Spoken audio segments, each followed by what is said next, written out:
呢度咧就係嗰個10座嘅住客大堂啦。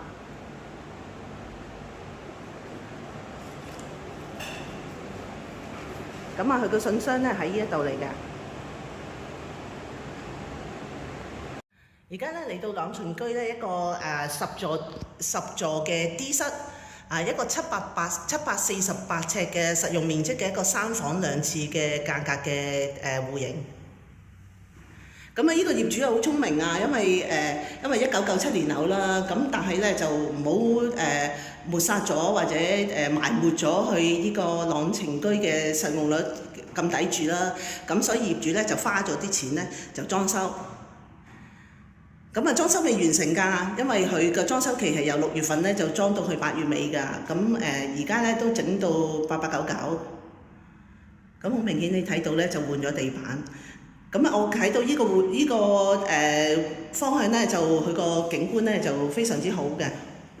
咁因為咧，佢雖然樓層係矮啦，但係因為佢係低層咧，咁所以先至可以望到一啲咁幽靜嘅樂園景，亦都望到朗群居自己嘅住客嘅網球場啦。咁收音機咧喺低密度住宅咧就最叻嘅。咁我而家開咗窗嘅，可以感受下嗰個。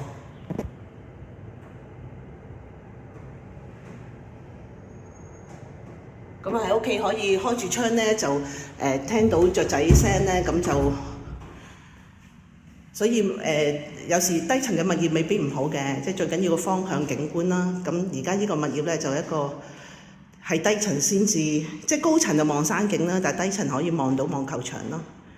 咁客飯廳就好分明。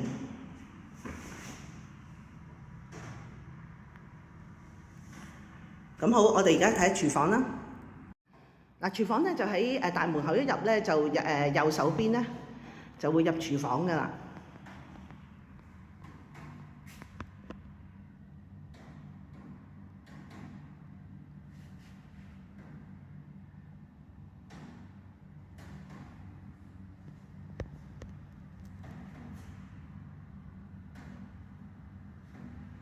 咁如果748尺嘅戶型嚟計咧，就廚房個面積都係好合理嘅。咁亦都因為佢係雜角啦，咁雜角咧就入口咧就嗰個即係企嘅位又比較寬敞啲啦，就可能比傳統而家好多新樓嘅廚房 L 型啊、H 型啊，咁佢就會即係行入去容易啲咯。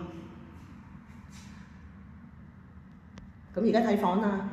而家睇入去房區睇之前咧，就亦都強調呢度有個對流窗啦，即係飯廳隔離咧，亦都有個對流窗可以斜風嘅。好啦，而家我哋入去房區睇。咁入房區咧，就首先睇第一間嘅客房啦，即係客房唔係一定要俾客人住嘅，客房就通常都係屋企人住，但係即係但係細房佢又未必好細喎，因為而家睇翻佢個現場個面積嚟計咧，就其實都算 OK 㗎。咁業主咧利用咗個窗台咧嚟做咗個書櫃，咁以前應該都係佢啲仔仔女女讀書嘅書房，做埋衣帽間。咁事實上咧，而家呢間房咧，佢擺咗一個大衣櫃啦，雖然冇到頂。咁啊，其實我而家身處企呢個位置咧，都足夠可以擺一張單人床㗎。咁而中間企嘅位置咧，都係好寬敞。咁即係個書台呢度咧，張凳就褪後就唔會撞到嘢嘅。咁啊，房嘅面積都唔錯。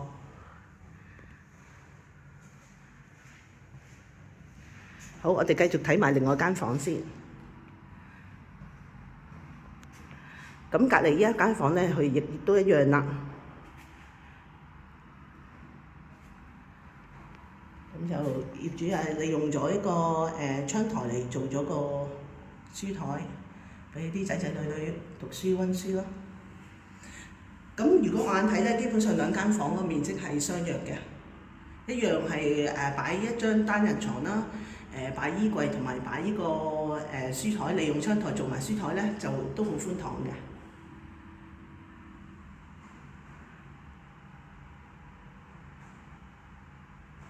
咁好啦，而家睇下主人房啦。咁一入主人房咧，右手邊咧就係主人嘅套廁嚟嘅。咁低密度住宅咧就通常都有明廁嘅，即係有窗嘅。咁業主好明顯咧就將個花咗啲錢咧就粉飾咗，即係唔係粉飾係反轉成個廁所整個。咁啊，因為唔係以前1997年嗰個交樓標準個樣嚟嘅。咁啊，業主亦都有保留呢個浴缸啦。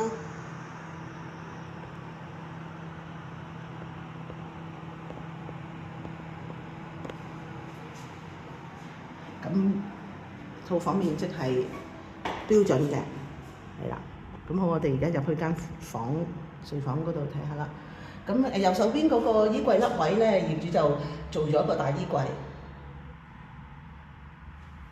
咁令到而家間房其他嘅空間咧，就會完全係攞嚟擺床啦，同埋擺梳妝台。咁我而家睇到佢嗰個面積咧，就可以3邊落床，即係 Queen size 嘅床啦，最可以3邊落床。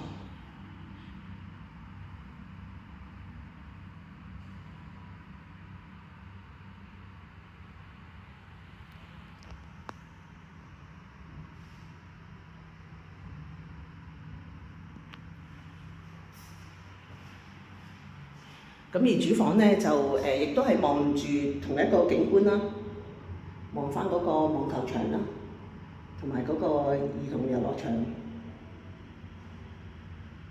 個環境咧就個窗外嘅景觀啦，同埋室內嘅環境咧都好切合咧住喺一個好幽靜嘅低密度住宅區。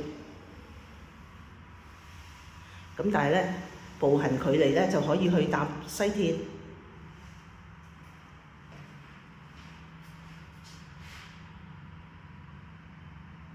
咁而喺衣櫃位側邊咧，依度都仲有一個氣窗㗎。咁其實依啲窗咧就嘅好處就係空氣對流啦，因為建築咧嚟講，佢哋會有一個採光同埋採空氣嘅規定嘅。咁啊，低密度住宅通常環境都係優美，咁佢哋就會開多啲窗，令到個空氣更加好啦。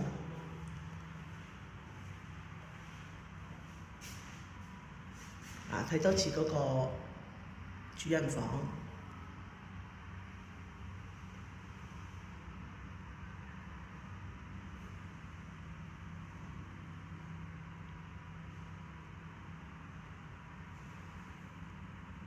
我哋而家再參觀一次嗰個客飯廳。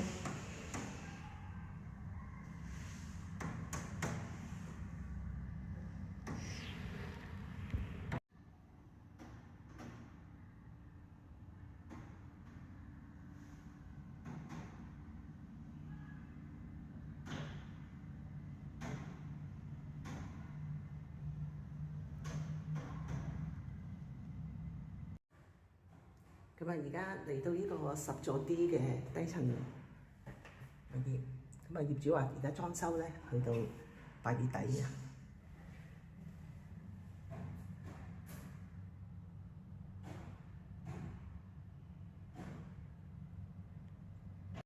咁啊，而家落翻嚟咧，呢個朗晴居咧，佢嗰個即係地下大堂個平台花園嗰個，即係個地下花園個位置。咁剛才嗰邊咧就係呢個網，嗱嗰邊咧就係個戶外泳池啦。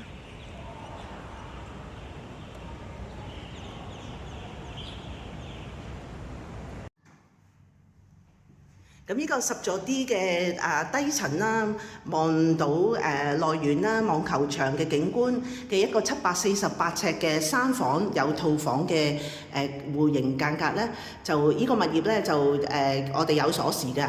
咁啊，希望盡快過嚟抽時間嚟參觀啦。咁業主咧而家開俾我哋係780萬嘅。咁啊，1萬蚊多少少嘅尺價咧，就可以住到一個比較寬敞啦。咁同埋環境咧，真真正正係低密度嘅位置咧。咁我覺得新鴻基樓咧，你就唔需要懷疑啦。快啲抽時間嚟睇啦，拜拜。